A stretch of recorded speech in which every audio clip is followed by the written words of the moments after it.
Hello बच्चों, आज हम लोग पढ़ेंगे सॉल्यूशन के बारे में। ठीक है, आज का जो लेक्चर होगा वो सॉल्यूशन का होगा। सॉल्यूशन सॉल्यूशन ठीक है। आप इसमें देखो कि सॉल्यूशन होता क्या है हम जानेंगे, और कितने टाइप के सॉल्यूशन होते हैं वो भी दिया है, तो वो भी हम लोग देख लेंगे। इसके पहले हम लोग जो इसके पिछले लेक्चर में पढ़ चुके हैं, 2-3 लेक्चर में, यहाँ पे कुछ उसके क्वेश्चन दिए गए हैं, तो एक बार हम लोग उसको देख लेते हैं कि क्या क्या हम लोग पढ़ चुके हैं। एक तो ये ग्राफ वाला क्वेश्चन सबसे इंपॉर्टेंट है। ग्राफ वाला ये क्वेश्चन है, explain what you understand from the following diagram. Solid से लिक्विड चेंज हो रहा है और लिक्विड से गैस में चेंज हो रहा है, फिर गैस से लिक्विड में चेंज हो रहा है और लिक्विड से फिर से सॉलिड में चेंज हो जा रहा है। तो इसका मतलब क्या समझते हैं, ये आपको एक्सप्लेन करना है। तो आपको स्पेसिफिक हीट और लेटेंट हीट आपको बता दिया गया, लेकिन इस ग्राफ में क्या केवल स्टेट चेंज हो रहा है, तो यहाँ पे केवल लेटेंट हीट का यूज किया जाएगा। ठीक है, अब देखो यहाँ पे एक क्वेश्चन है, rain water does not rain water does not leave behind concentric rings when boiled. ये वाला क्वेश्चन आप लोग याद कर लेना। रेन वाटर क्यों कंसेंट्रिक रिंग को नहीं छोड़ता है बॉयल के बाद। ठीक है, तो इसका रीजन ये होगा कि जो रेन वाटर होता है उसमें सॉल्ट डिजॉल्व नहीं होते हैं, लेकिन जो टैप वाटर होता है उसमें क्या होते हैं, सॉल्ट डिजॉल्व होते हैं। इसीलिए टैप वाटर में रिंग, कंसेंट्रिक रिंग क्या होता है, बॉइलिंग के बाद से हमें दिखाई देता है, लेकिन रेन वाटर में क्या होता है, कंसेंट्रिक रिंग हमें दिखाई नहीं देता है बॉइलिंग के बाद से। State the importance of the solubility of CO2 and O2 in water. Solubility को आपको एक्सप्लेन करना है, CO2 और O2 के सॉल्युबिलिटी को। अब देखो, अगर O2 सॉल्युबल नहीं होगा वाटर में, तो जो भी मैरीन लाइफ है वो क्या ऑक्सीजन ले पाएंगे, नहीं ले पाएंगे। तो इसीलिए O2 की सॉल्युबिलिटी वाटर में क्या है, बहुत ही जरूरी है। CO2 का, उसी तरह CO2 की सॉल्युबिलिटी भी ज्यादा है। मान लो जो भी अगर मैरीन लाइफ है, अपना CO2 क्या कर रहा है, वो अपने बॉडी से रिलीज कर रहा है, तो रिलीज हो रहा है तो क्या होता है, वो वाटर में सॉल्युबल हो जाता है। ठीक है, ये हो गया कुछ question. How is aquatic life benefited by the fact that water has maximum density at water at 4 degree centigrade. ये आपको, ये भी क्वेश्चन इंपॉर्टेंट है। तो ये कुछ क्वेश्चन है जिसको आपको देख लेना आपको। ठीक है, अब हम लोग सोल्यूशन देखेंगे। तो सबसे पहले तो हम लोग देखेंगे सोल्यूशन होता है होमोजेनस मिक्सचर। सोल्यूशन क्या होता है, होमोजेनस मिक्सचर होता है। होमोजेनस होमोजेनस मिक्सचर होता है। ठीक है, सोल्यूशन होमोजेनस मिक्सचर होता है।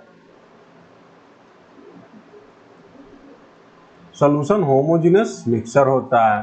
ठीक है, अब देखो, अगर होमोजेनस कोई मिक्सचर है तो उसकी मेन प्रॉपर्टी क्या होती है, मतलब वो यूनिफॉर्म कंपोजिशन शो करता है। क्या होता है, यूनिफॉर्म कंपोजिशन शो होता है, यूनिफॉर्म कंपोजिशन शो करता है। अगर कोई भी होमोजेनस मिक्सचर है तो क्या होगा, यूनिफॉर्म कंपोजिशन शो करता है। इसका मतलब क्या हुआ, per unit mass per unit value में क्या होगा, हमेशा ही इक्वल होगा। पर यूनिट वैल्यू में पर यूनिट मास क्या होगा, हमेशा ही इक्वल होगा। ठीक है, यही यूनिफॉर्म कंपोजिशन का मतलब है। अब यूनिफॉर्म कंपोजिशन का मतलब हम आपको साइड में थोड़ा सा बता दे रहे हैं कि इसका मतलब क्या है।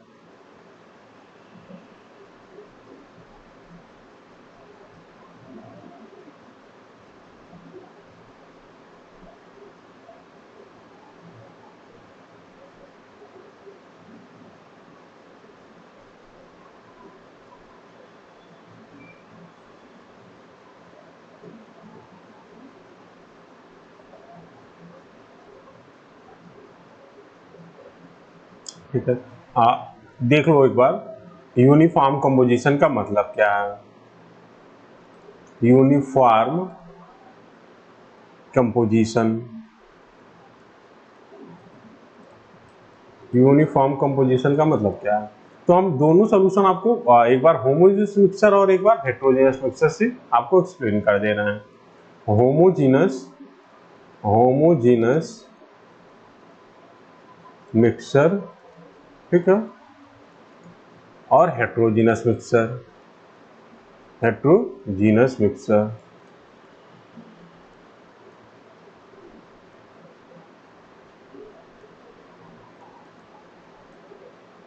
Homogeneous and heterogeneous. ये मान लो हमारे पास वाटर एंड शुगर का मिक्सचर है, वाटर एंड शुगर मिक्सचर है, ठीक है। ये है water and sugar mixture, water and sugar mixture, ठीक है। दूसरी साइड में हम ले रहे हैं वाटर एंड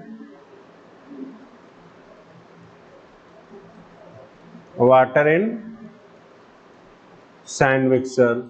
ये है water and sand mixture, water and sand mixture, ठीक है। अब देखो यहाँ पे हम इस वाले में 3 वैल्यू हम कट कर रहे हैं, V1, V2, V1 और ये V1, तीनों का वैल्यूम इक्वल है V1। यहाँ पे हम वैल्यूम कट कर रहे हैं V1, ठीक है। तो जो यहाँ पे V1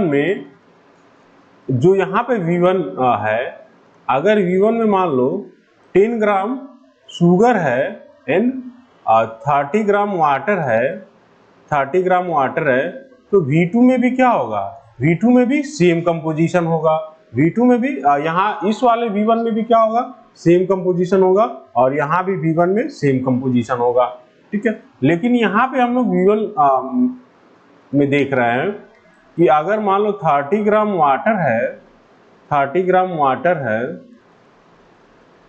30 ग्राम वाटर है, तो सैंड कितना है, मान लो 10 ग्राम है, 10 ग्राम सैंड है, ठीक है। लेकिन इस वाले V1 में क्या होगा, यहाँ पे जो V1 है, यहाँ पे हम देखेंगे कि 30 ग्राम सैंड हो गया है, सैंड, और 10 ग्राम क्या हो गया है, वाटर हो गया है, 10 ग्राम वाटर हो गया है। तो यूनिफॉर्म कंपोजिशन हुआ, नहीं हुआ। ये अगर यूनिफॉर्म कंपोजिशन आता तो जो भी कंपोजिशन V1 का है, यहाँ पे V1 का है, वही इस वाले V1 का होता, ठीक है। V1 क्यों मान रहे हैं, क्योंकि दोनों का वैल्यू सेम है, इसको यूनिट वैल्यू बोला जाता है। और देखो यहाँ पे कंपोजिशन क्या है, सेम है, इसीलिए इस वाले V1 में भी क्या होगा, यहाँ जो V1 है, यहाँ पे 10 ग्राम शुगर होगा, 10 ग्राम शुगर और 30 ग्राम वाटर हो जाएगा। तो यहाँ पे यूनिफॉर्म कंपोजिशन, ठीक है। तो यूनिफॉर्म कंपोजिशन का मतलब यूनिट वैल्यू में मास इक्वल होने चाहिए, यूनिट वैल्यू में क्या होने चाहिए, मास इक्वल होने चाहिए किसी भी एक कंपोनेंट का, ठीक है। ये हो गया होमोजेनस और यूनिफॉर्म कंपोजिशन के बारे में। तो आपको समझ में आ गया होगा कि यूनिफॉर्म कंपोजिशन क्या होता है। अब देखो क्या है आगे इसके।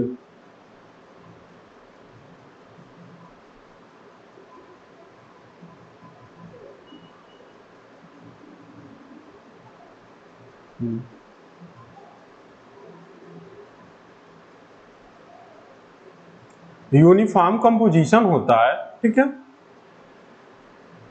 और देखो होमोजेनस मिक्सचर क्या होता है, दो का भी हो सकता है और दो से अधिक कंपोनेंट का भी हो सकता है। दो का भी होमोजेनस मिक्सचर हो सकता है या दो से अधिक कंपोनेंट का भी होमोजेनस मिक्सचर हो सकता है। सॉल्यूशन में कौन कौन से पार्ट होते हैं, सॉल्यूशन का फॉर्मेशन होता है, सॉल्यूशन इक्वल टू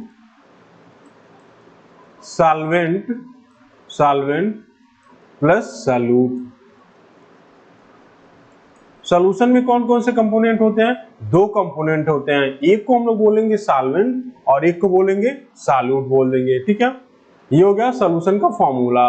अगर मान लो हमें सॉल्वेंट का अमाउंट पता हो तो सॉल्यूशन अगर हमें पता हो तो सॉल्यूट का अमाउंट हम लोग निकाल लेंगे, जो न्यूमेरिकल में यूज होगा आगे चल के, ठीक है। अगर हमें टोटल सॉल्यूशन का मास पता हो और सॉल्वेंट का पता हो तो हम लोग सॉल्यूट का मास कैलकुलेट कर लेंगे इस वाले फॉर्मूले से, ठीक है। अब देखो सॉल्यूशन में सॉल्वेंट और सॉल्यूट का डेफिनेशन क्या होगा।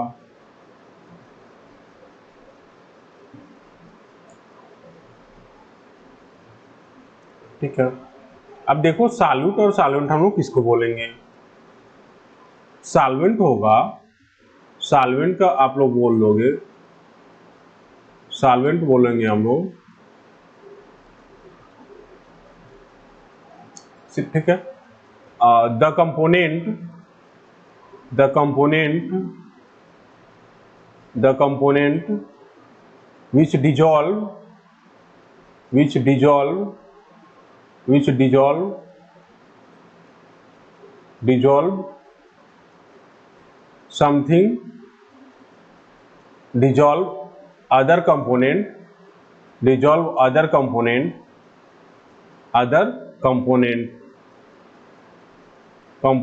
ठीक है। सॉल्यूट का क्या हो जाएगा, सॉल्यूट का हो जाएगा the component which the component which the component which which dissolve in solute, dissolve in solute, ठीक है। आप लोग जनरल बोल सकते हो कि जिसका अमाउंट ज्यादा होगा उसको सॉल्वेंट बोल देंगे और जिसका अमाउंट कम होगा उसको सॉल्यूट बोल देंगे, ठीक है। जनरली ये यूज किया जा सकता है। अब देखो आगे क्या दे रहा है इसमें, अब देख लो बुक में आपके क्या दे हुआ है, एक बार उसको हम बता दे रहे हैं पढ़ के। ये solution is a homogeneous mixture of two or more component whose composition may be gradually changed by changing the relative amount of component। Solution क्या होता है, होमोजेनस मिक्सचर होता है और जिसका कंपोजिशन क्या हो सकता है, चेंज हो सकता है अगर आप लोग अमाउंट चेंज करोगे तो। मान लो अगर हमारे पास एक फिक्स अमाउंट है सॉल्वेंट और सॉल्यूट का, फिर उसमें हम लोग सॉल्यूट का अमाउंट मिला देंगे तो उसका कंपोजिशन क्या हो जाएगा, चेंज हो जाएगा, ठीक है। अगर सॉल्यूट या सॉल्वेंट आप लोग मिलाओगे सॉल्यूशन में तो क्या हो जाएगा, कंपोनेंट कंपोजिशन उसका क्या हो जाएगा, चेंज हो जाएगा, ठीक है। सॉल्यूशन का फॉर्मेशन होता है सॉल्यूट प्लस सॉल्वेंट से, सॉल्यूशन का फॉर्मेशन होता है सॉल्यूट प्लस सॉल्वेंट से। अब देखो इसके आगे क्या है, the medium of dissolution that allow one more component to dissolve in it to form a solution is known as solvent. Solution का वो कंपोनेंट जो अपने अंदर किसी को डिसॉल्व करता है, सॉल्यूशन का वो कंपोनेंट जो अपने अंदर किसी को क्या करता है, डिसॉल्व करता है, उसको सॉल्वेंट बोलते हैं, ठीक है। तो सॉल्वेंट हम लोग किसको बोलेंगे, सॉल्यूशन का वो कंपोनेंट जो अपने अंदर किसी को डिसॉल्व करता है उसी को हम लोग सॉल्वेंट बोलेंगे। अब देखो सॉल्यूट किसको बोलेंगे, the substance that dissolve in the solvent to form a solution is called solute. Solute हम लोग किसको बोलेंगे, सॉल्यूशन का वो कंपोनेंट जो सॉल्वेंट में क्या डिसॉल्व हो रहा हो उसको हम लोग सॉल्यूट बोलेंगे। जो अपने अंदर किसी को डिसॉल्व कर रहा है उसको सॉल्वेंट बोलेंगे, जो डिसॉल्व हो रहा है सॉल्वेंट में उसको हम लोग सॉल्यूट बोलेंगे, ठीक है। ये हो गया सॉल्वेंट और सॉल्यूट का डेफिनेशन।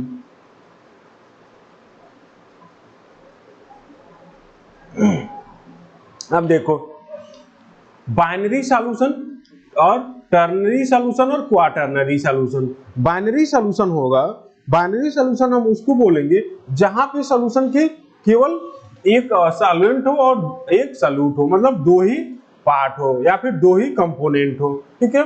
बाइनरी सॉल्यूशन हम लोग उसको बोलेंगे जहां पे क्या हो, एक सॉल्वेंट हो और एक सॉल्यूट हो, ठीक है।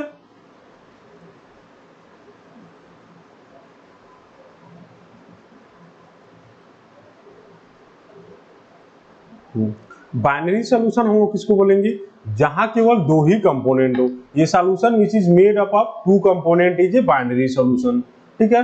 तो जिसमें दो एक सॉल्यूट एक सॉल्वेंट हो उसको बाइनरी बोलेंगे। Solution is made up of 3 or 4 component are called ternary and quaternary. अगर 3 कंपोनेंट है तो टर्नरी बोल देंगे, अगर 4 कंपोनेंट है तो क्वाटर्नरी बोल देंगे, ठीक है। ये हो गया।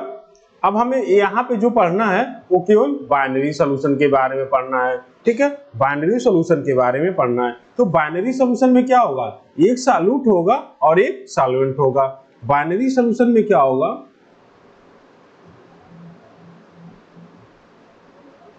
हमें बाइनरी सॉल्यूशन के बारे में पढ़ना है।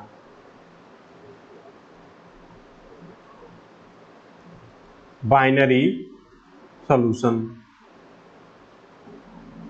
तो बाइनरी सॉल्यूशन में क्या होगा, a solvent and A solute, ठीक है, मतलब एक सॉल्यूट होगा और एक सॉल्वेंट होगा। ठीक है, अब देखो जैसे यहाँ पे कुछ एग्जांपल दे हुए हैं, when salt crystal dissolve in water to form saline water, the salt is classified as solute, the water is classified as solvent, and the saline water is an example of solution। यहाँ पे देखो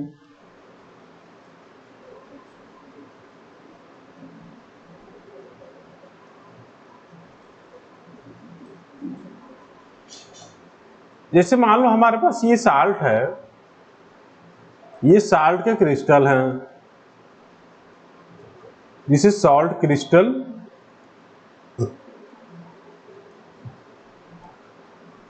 salt crystal है ये। ठीक है, ये salt के crystal हैं, हम यहाँ पे वाटर ले रहे हैं, ये वाटर है, ये वाटर है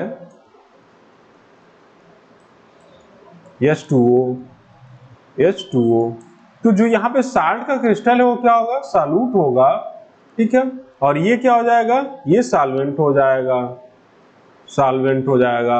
अब हम साल्ट के क्रिस्टल को इसमें मिक्स करेंगे, इसके बाद से क्या बनाएगा, ये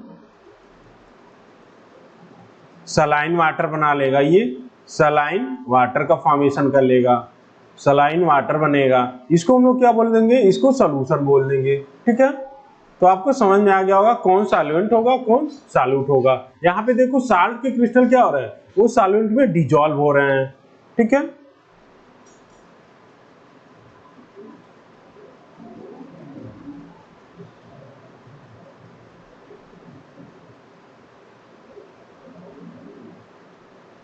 अब देखो if the component exists in different physical state, then the solvent is the component which exists in the same physical state as the final solution। ये मोस्ट इंपॉर्टेंट लाइन है, यहाँ पे ये वाली जो लाइन है ये मोस्ट इंपॉर्टेंट लाइन है, इसको आपको याद रखना है। ये बोल रहा है कि अगर सॉल्वेंट और सॉल्यूट का अलग अलग फिजिकल स्टेट है, अगर सॉल्वेंट और सॉल्यूट का अलग अलग फिजिकल स्टेट है, जैसे मान लो सॉल्यूट सॉलिड में है और सॉल्वेंट लिक्विड में है, ठीक है, तो हमें सॉल्यूशन बनाने के बाद से जो फेज मिलेगा वो फेज किसका होगा, वो सॉल्वेंट का होगा। समझ गए, अगर हमारे पास सॉल्वेंट और सॉल्यूट के दो अलग अलग क्या हैं, इस फिजिकल स्टेट हैं, तो सॉल्यूशन बनाने के बाद से हमें जो भी फिजिकल स्टेट मिलेगा वो किसका मिलेगा, वो हमें मिलेगा सॉल्वेंट का। ठीक है, ये आपको याद रखना है। एग्जांपल जैसे देख लो, अगर शुगर को हम लोग वाटर में डिजोल्व करते हैं तो जो हमें फाइनल सोल्यूशन मिलता है वो क्या, वो लिक्विड स्टेट में मिलता है। तो लिक्विड स्टेट में कौन है, यहाँ पे वाटर है, तो इसीलिए वाटर क्या होगा, सॉल्वेंट होगा, और शुगर क्या होगा, यहाँ पे सॉल्यूट हो जाएगा। समझ गए,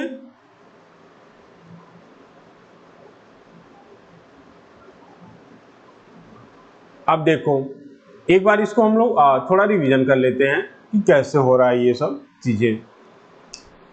सॉल्यूशन को हम लोग एक बार शुरू से रिवीजन कर ले रहे हैं।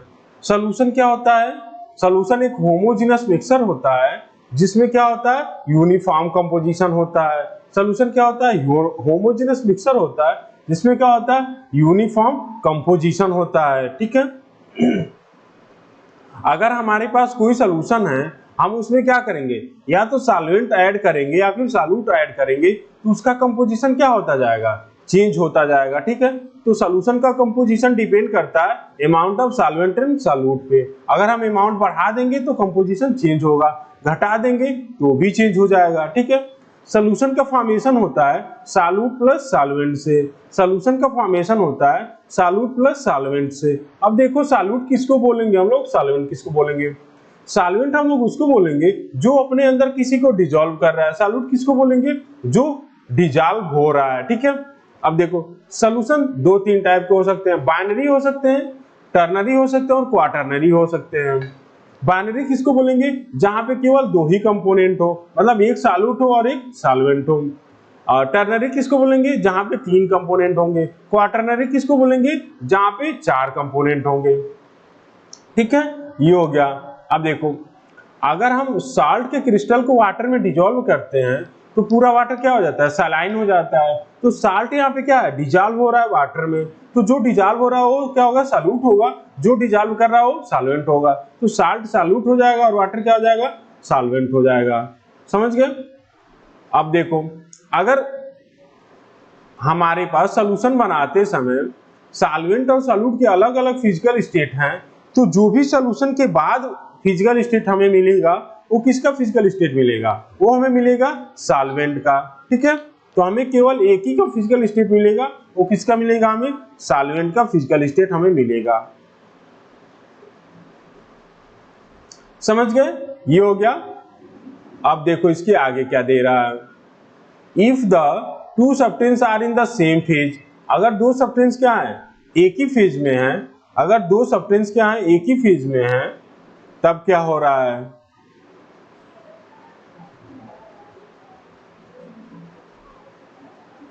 यहां पे दो सब्सटेंस अगर एक ही फेज में है तब देख लो क्या होगा।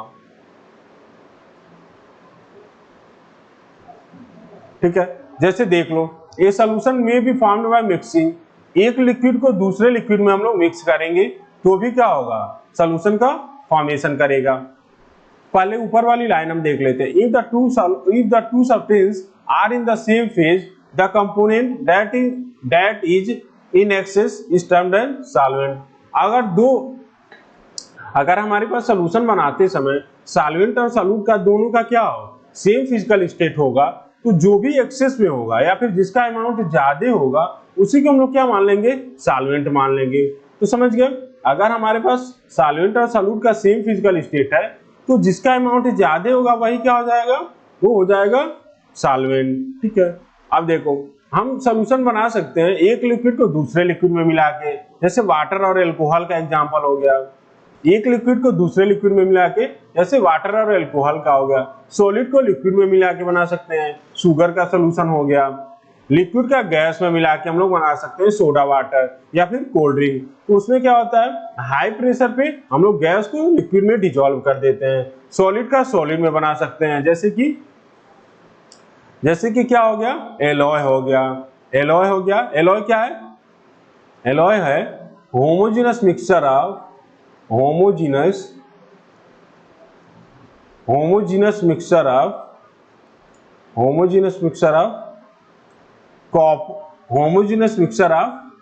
Copper and silver, homogeneous mixture of copper and silver. ठीक है, ये है। ठीक है, अब आज के क्लास में हम यही रहने देते हैं, अगले क्लास में हम लोग इसके आगे पढ़ेंगे। ठीक है,